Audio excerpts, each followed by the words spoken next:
Áudio 5, página 47, a transformação das coisas. Essa é minha definição de coisas. Tudo aquilo que você permitiu que entrasse em seu mundo físico ou psicológico, mas não está onde deveria e você ainda não esclareceu o que significa, os resultados desejados, nem as providências a tomar. Grande parte dos sistemas de organização não funciona porque as coisas ainda não foram transformadas e, enquanto continuar assim, não podem ser controladas. Precisamos transformar todas as coisas que atraímos e acumulamos em um inventário claro de ações significativas, projetos e informações úteis. Quase todas as listas de tarefas que vi ao longo dos anos, isso quando as pessoas tinham, eram meras enumerações de itens, não inventários do trabalho que de fato precisa ser feito. Eram lembretes parciais de um monte de coisa não resolvida e ainda não convertidas em resultados e ações, os detalhes do que de fato era preciso fazer. O que você costuma ver nas listas? Mãe, banco, médico, babá, reunião. Olhar esses itens com frequência gera mais estresse do que alívio, porque, embora um valioso gatilho para algo que você se comprometeu, a pendência ainda grita em sua mente. Toma uma decisão a meu respeito. E se naquele momento você não tiver energia nem foco para decidir o que fazer, ela simplesmente vai continuar lembrando que você está sobrecarregado. As coisas em si não são ruins. Tudo que pipoca na nossa mente, chamando nossa atenção, em geral aparece como coisas. No entanto, quando permitimos que entre em nossa vida pessoal e profissional, assumimos com nós mesmos o compromisso de determinar e esclarecer o significado. Nossas ações na esfera profissional nos obrigam a refletir, avaliar, decidir e agir, minuto a minuto, seja em relação a um e-mail, seja em relação às anotações que fizemos na reunião da manhã. O trabalho exige tais decisões. Se não tivesse que pensar nisso tudo, você não seria necessário. E na esfera pessoal, sempre acabamos prejudicados quando permitimos que questões do cotidiano, casa, família, saúde, finanças, carreira, relacionamentos continuem ocupando espaço na nossa cabeça porque demoramos a decidir acerca das ações a realizar e dos resultados que desejamos atingir. A maior parte das pessoas tenta se organizar rearrumando as listas incompletas de coisas confusas. Elas não percebem quanto e com o que precisam organizar para ter algum ganho. Na verdade, devem reunir tudo o que exige reflexão e então se engajar nessa reflexão para que o esforço de organização seja bem sucedido. O pensamento é útil quando estimula a ação e é obstáculo quando a substitui. Boa, né? O processo. Gerenciando ações. Quase como um atleta, você precisa treinar para ser mais rápido, mais responsivo, mais proativo e mais focado em lidar com todas as coisas que precisa fazer. Por ser mais eficiente nas reflexões e gerenciar os resultados com mais facilidade e controle. Pode diminuir os laços abertos da sua vida profissional e pessoal e fazer muito mais com menos esforço. E pode tomar decisões acerca de todas as coisas capturadas e criar um procedimento operacional padrão para viver e trabalhar nesse milênio. Antes de tudo, porém, você deve desenvolver o hábito de esvaziar a mente. E a maneira de fazer isso, como vimos, não é gerenciando tempo, informações ou prioridades. Afinal, você não gerencia 5 minutos para acabar com 6. Você não gerencia sobrecarga de informação, senão morreria ao entrar numa biblioteca ou explodiria na primeira vez que acessasse a internet. Você não gerencia prioridade, você as tem. A melhor forma de administrar todas as coisas é gerenciando suas ações. O começo é metade de todas as ações. Gerenciar ações é o desafio principal. O que você faz com o seu tempo, com suas informações, com o seu corpo e com o seu foco em relação às suas prioridades? Essas são as verdadeiras escolhas às quais deve destinar seus recursos limitados. A questão principal é fazer escolhas adequadas sobre o que realizar em dado momento. O verdadeiro trabalho consiste em gerenciar nossas ações. Pode parecer óbvio, mas você se surpreenderá ao descobrir quantas pessoas não definem as ações seguintes de seus projetos e compromissos. É muito difícil gerenciar ações que você ainda não identificou e sobre as quais não decidiu nada. A maioria das pessoas precisa fazer 1 milhão de coisas para obter um progresso em várias frentes, mas não sabe que coisas são essas. A queixa, não tenho tempo para, é compreensível porque muitos projetos não só parecem estar, mas de fato estão oprimindo, pois você não pode executar um projeto. Você só pode executar uma ação relacionada a ele. Muitas ações exigem apenas 1 ou 2 minutos no contexto apropriado para levar um projeto adiante. Com o meu trabalho em coach e treinamentos, descobri que a falta de tempo não é o principal problema, embora as pessoas sejam levadas a pensar assim. O verdadeiro problema é a falta de definição sobre o que o projeto representa e quais as ações necessárias. Fazer o esclarecimento quanto às questões aparecem pela primeira vez no radar, e não num estágio avançado, quando os problemas já surgiram, permite que as pessoas colham os benefícios do gerenciamento de ações.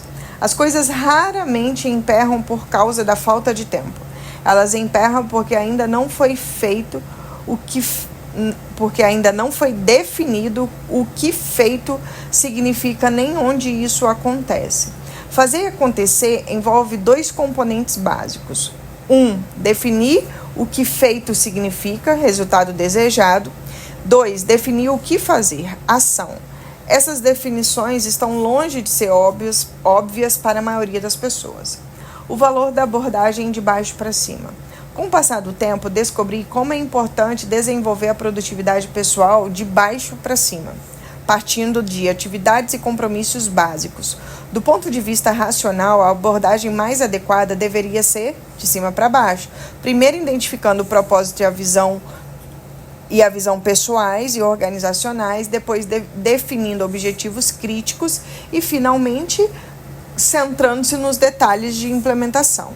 O problema é que a maioria das pessoas está tão envolvida com os compromissos do dia a dia que sua capacidade de se concentrar num contexto mais geral fica muito limitada. Consequentemente, a abordagem de baixo para cima costuma ser mais eficaz. Manter-se atualizado e no controle do que há na sua caixa de entrada e na sua mente, além de adotar práticas que o ajude a continuar assim, lhe oferecerá os melhores meios para ampliar seus horizontes. Uma energia criativa e revigorante será liberada, fortalecendo sua capacidade de concentração e aumentando sua confiança para explorar o resultado dessa criatividade. Uma sensação de liberdade é percebida imediatamente e a inspiração logo impregna as pessoas que arregaçam as mangas e adotam um processo. A visão sozinha não é suficiente, ela deve ser combinada à iniciativa. Não basta olhar para o topo das escadarias, precisamos subir todos os degraus. Bom demais.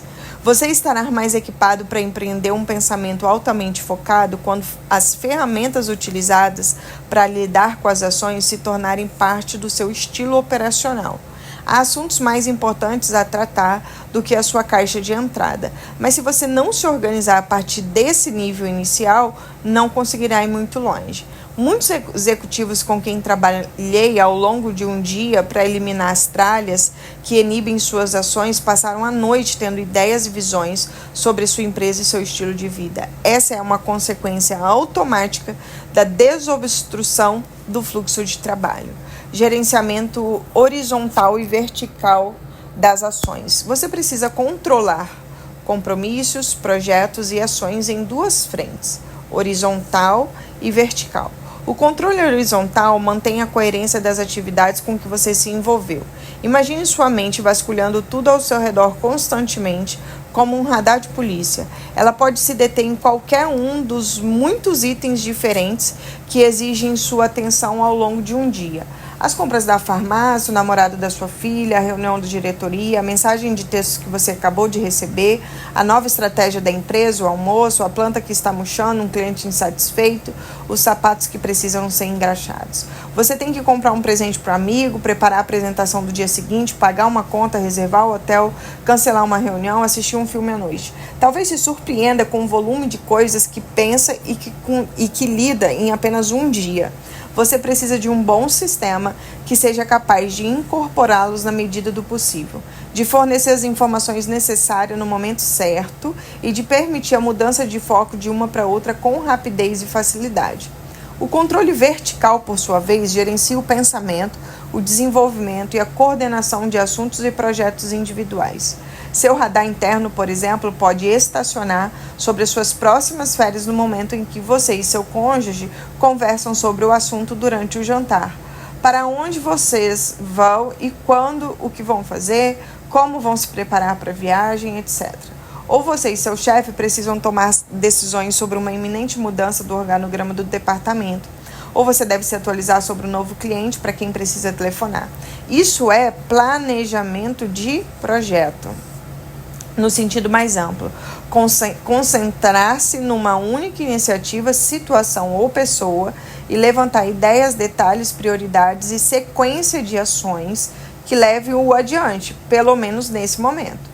O objetivo do gerenciamento horizontal é o mesmo do vertical, tirar coisas da sua cabeça e executá-las. O gerenciamento apropriado das ações permite que você se sinta confortável e no controle à medida que percorre o amplo espectro do trabalho e da vida, enquanto um foco adequado mantém suas ideias claras e atualizadas com relação às suas necessidades. A grande mudança, tirando tudo da cabeça. Não há como alcançar o controle sem estresse se você mantiver as coisas apenas na sua cabeça.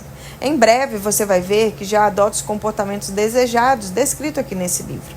A grande diferença entre o que faço e o que os outros fazem é que consigo capturar e organizar todas as minhas coisas em ferramentas objetivas, não na minha cabeça. E isso se aplica a tudo, coisas grandes ou pequenas, pessoais ou profissionais, urgentes ou não, tudo. Normalmente há uma relação inversamente proporcional entre a quantidade de coisas que há na sua mente e a quantidade de coisas que está sendo realizada. É bem provável que você, vez ou outra, tenha chegado a determinado momento de um projeto ou na vida que simplesmente teve que se sentar e fazer uma lista. E depois sentiu-se um pouco mais focado e no controle. Se já passou por isso, sabe do que estou falando.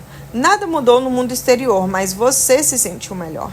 Na verdade, o que mudou e muito foi como você se engajou no mundo.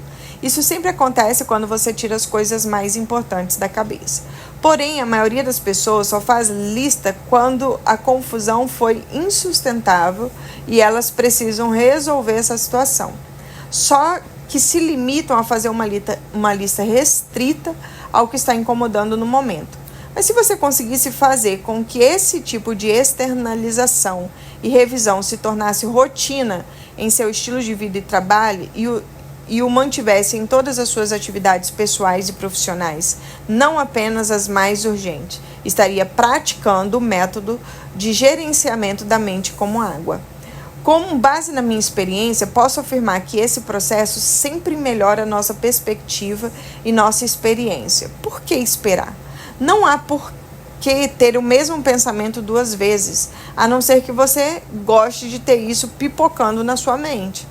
Tento fazer escolhas intuitivas com base nas minhas opções, em vez de tentar pensar em quais são essas opções. Preciso já ter refletido sobre tudo isso e capturado os resultados de maneira confiável. Não quero perder tempo pensando nas coisas mais uma vez. É um mau uso de energia criativa, além de uma fonte de frustração e estresse. E você não pode despistar esse pensamento, sua mente continuará trabalhando em qualquer coisa que ainda não foi definida. E foi comprovado que esse tipo de looping mental reduz sua capacidade de raciocinar e seu desempenho. Além disso, existe um limite pela quantidade de tralhas que a sua mente pode armazenar antes de surtar. Qualquer acordo do tipo seria, poderia, deveria, que que fica apenas na mente cria uma pressão irracional, insolúvel em tempo integral. A área da mente dedicada à memória de curto prazo, que tende a armazenar toda a tralha pendente, indefinida e desorganizada, funciona como a memória RAM dos computadores. A mente consciente, como a tela do computador, é uma ferramenta de foco, não um lugar de armazenamento. Você só pode pensar em 2 ou 3 coisas ao mesmo tempo, mas os itens pendentes ainda ocupam espaço de armazenamento na memória de curto prazo.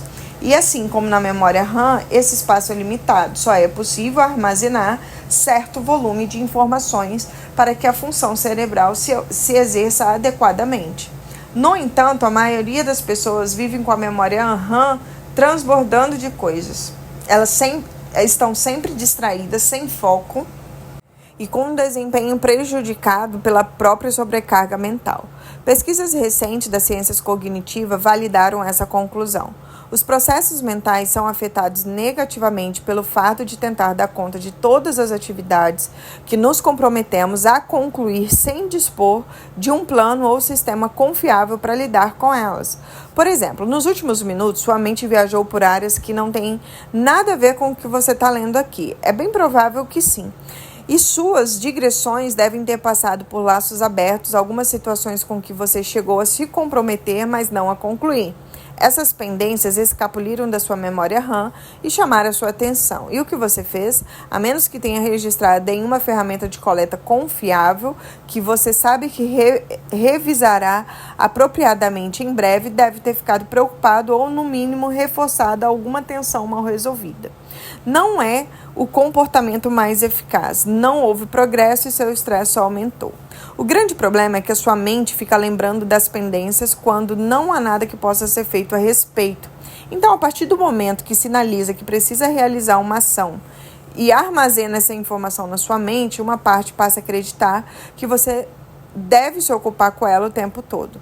Se você disse a si mesmo que precisa fazer tal coisa, seu cérebro interpreta que deveria estar fazendo isso neste momento.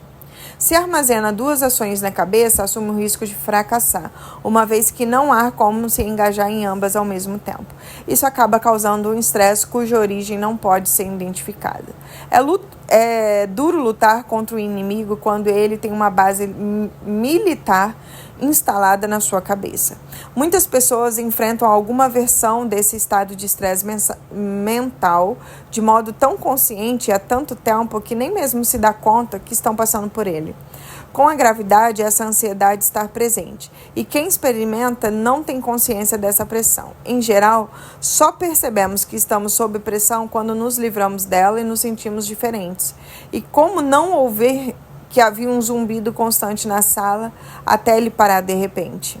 Você consegue se livrar desse estresse e desse ruído? Você pode apostar que sim. O restante desse livro vai te explicar como.